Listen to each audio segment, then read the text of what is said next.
श्री रामकृष्ण वचनामृत परिच्छेद 13। केशव चंद्र सेन के साथ श्री रामकृष्ण का नौका विहार, आनंद और वार्तालाप, भाग 6।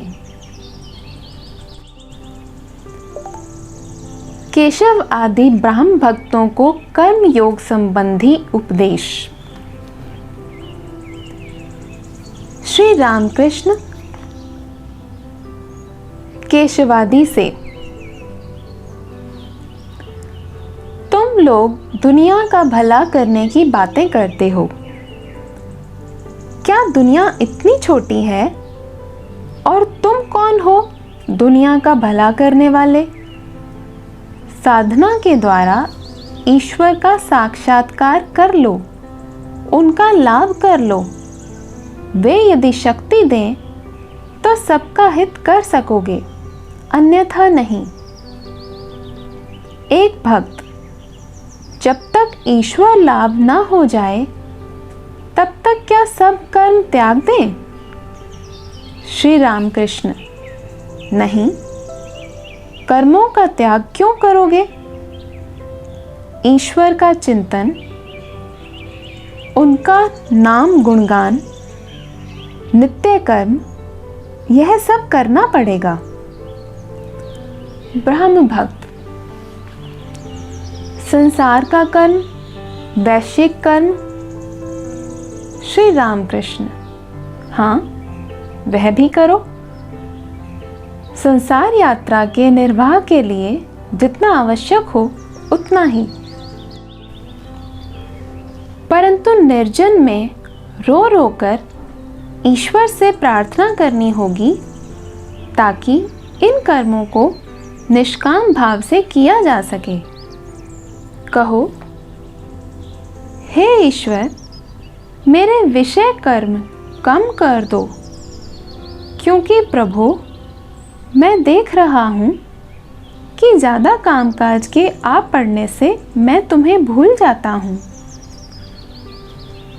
सोचता हूँ कि मैं निष्काम कर्म कर रहा हूँ, पर वह सकाम हो जाता है। दान धर्म आदि अधिक करने गए कि नाम कमाने की इच्छा आ जाती है। पूर्व कथा। शंभू मलिक के साथ दानादि कर्मकांड संबंध में वार्तालाप। शंभू मलिक अस्पताल, दवाखाना, स्कूल, रास्ते, तालाब आदि बनवाने की बात कह रहा था। मैंने कहा, जो काम सामने आ पड़ा है किए बिना नहीं चल सकता, उसी को निष्काम होकर करना चाहिए। जानबूझकर ज़्यादा कामों में उलझना ठीक नहीं। इससे ईश्वर का विस्मरण हो जाता है। काली घाट में जाकर दान ही करने लग गए, काली के दर्शन हुए ही नहीं। हास्य। पहले किसी तरह धक्का धुक्की खाकर भी काली दर्शन कर लेना चाहिए। उसके बाद चाहे जितना दान करो या ना करो, इच्छा हो तो खूब करो। ईश्वर लाभ के लिए ही कर्म है। इसीलिए शंभू को कहा, अगर ईश्वर के दर्शन हो तो क्या तुम उनसे कहोगे कि कुछ अस्पताल और दवाखाने बनवा दो? हास्य। भक्त कभी इस प्रकार नहीं कहेगा, बल्कि वह तो कहेगा, प्रभु, मुझे अपने पाद पद्मों में आश्रय दो। सदा अपने साथ रखो, अपने चरण कमलों के प्रति शुद्ध भक्ति दो। कर्म योग बड़ा कठिन है। शास्त्र में जिन कर्मों के बारे में कहा गया है, कली काल में उन्हें करना बड़ा कठिन है। लोग अनगत प्राण हैं, जीवन अन्न पर ही निर्भर है। अधिक कर्म करना संभव नहीं। बुखार होने पर यदि वैद्य जी से चिकित्सा करवाने जाएं, तो इधर रोगी खत्म हो जाता है। अधिक देरी सहन नहीं होती। आजकल डी गुप्त का जमाना है। कलियुग में उपाय है भक्ति योग, भगवान का नाम गुणगान और प्रार्थना। भक्ति योग ही युग धर्म है। ब्राह्म भक्तों के प्रति तुम लोगों का मार्ग भी भक्ति मार्ग ही है। तुम लोग हरि नाम संकीर्तन करते हो, जगदम्बा का नाम गुणगान करते हो। तुम धन्य हो। तुम्हारा भाव बहुत अच्छा है। वेदांतवादियों की तरह तुम लोग संसार को स्वप्नवत नहीं मानते। तुम उस तरह के ब्रह्म ज्ञानी नहीं हो। तुम भक्त हो। तुम ईश्वर को व्यक्ति मानते हो, यह भी अच्छा भाव है। तुम लोग भक्त हो। व्याकुल होकर ईश्वर को पुकारने से उनके दर्शन अवश्य पाओगे। सुरेंद्र के मकान पर नरेंद्र आदि के साथ। अब जहाज कोयला घाट लौट आया। सब लोग उतरने की तैयारी करने लगे। कमरे से बाहर निकलते ही सबने देखा कोजागरी पूर्णिमा का पूर्ण चंद्र हंस रहा है। भागीरथी के जल पर मानो उसकी ज्योत्सना का लीला विलास चल रहा है। श्री रामकृष्ण के लिए गाड़ी मंगवाई गई। कुछ देर बाद मास्टर और एक दो भक्तों के साथ श्री रामकृष्ण गाड़ी में बैठे। केशव के भतीजे नंदलाल भी गाड़ी में बैठे। थोड़ी दूर तक साथ जाएंगे। जब सब जन गाड़ी में बैठ गए, तब श्री रामकृष्ण ने पूछा, वे कहाँ हैं? अर्थात केशव कहाँ हैं? देखते ही देखते केशव आ खड़े हुए। चेहरे पर मुस्कान थी। आकर पूछा, कौन कौन साथ जा रहे हैं? गाड़ी में सबके बैठ जाने पर केशव ने भूमिष्ठ होकर श्री रामकृष्ण की पद धूलि ग्रहण की। श्री रामकृष्ण ने भी स्नेहपूर्ण शब्दों में विदा ली। गाड़ी चलने लगी। यह अंग्रेजों का मोहल्ला है। सुंदर राजमार्ग है। दोनों ओर सुंदर सुंदर इमारतें हैं। पूर्ण चंद्र उदित हुआ है। इमारतें मानो चंद्र की विमल शीतल किरणों में विश्राम कर रही हैं।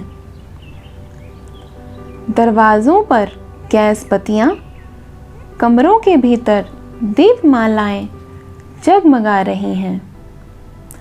जगह जगह पर हारमोनियम पियानो के साथ अंग्रेज महिलाएं गा रही हैं।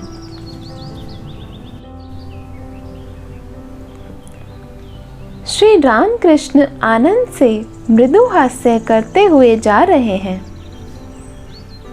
एक जगह एकाएक बोल उठे, मुझे प्यास लग रही है, क्या किया जाए? नंदलाल ने इंडिया क्लब के पास गाड़ी रुकवाई और ऊपर जाकर कांच के गिलास में पानी ले आए। श्री रामकृष्ण ने मुस्कुराते हुए पूछा, गिलास धोया है ना? नंदलाल के हाँ कहने पर श्री रामकृष्ण ने उस गिलास का पानी पी लिया। आपका बालक जैसा स्वभाव है। गाड़ी के चलने लगते ही बाहर झांककर आसपास के मनुष्य, गाड़ी घोड़े, चांदनी आदि देखने लगे। हर एक बात में आनंदित हो रहे हैं। नंदलाल कलूटोला में उतरे। श्री रामकृष्ण की गाड़ी सिमुलिया स्ट्रीट में श्री सुरेश मित्र के मकान के सामने आ पहुंची। श्री रामकृष्ण इन्हें सुरेंद्र कहा करते हैं। सुरेंद्र श्री रामकृष्ण के परम भक्त हैं, परंतु सुरेंद्र घर में नहीं हैं, अपने नए बगीचे में गए हैं।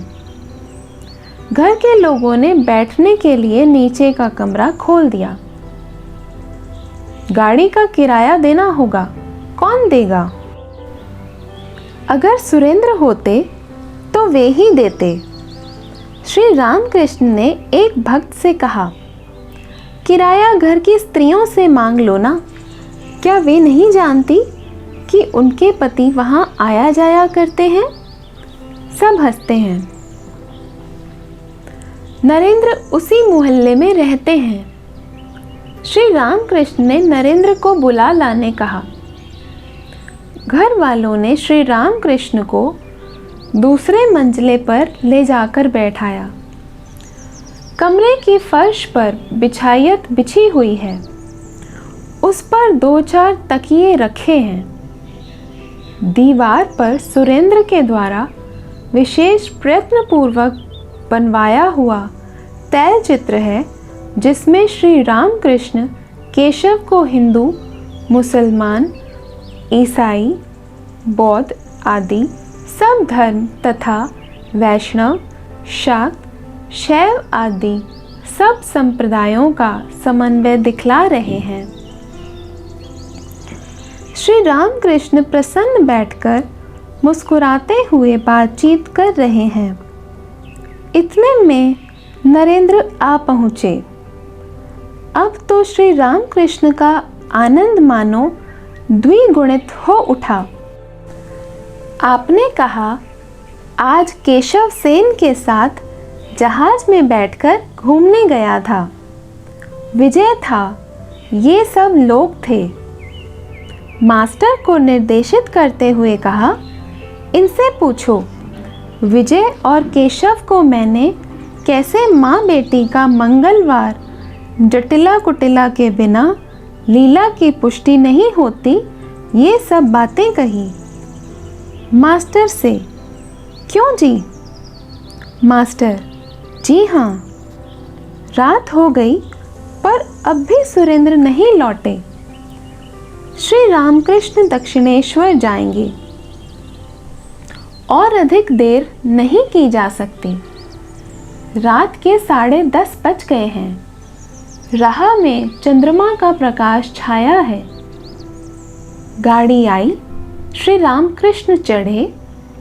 नरेंद्र और मास्टर ने उन्हें प्रणाम किया और दोनों कलकत्ते में अपने अपने घर लौटे।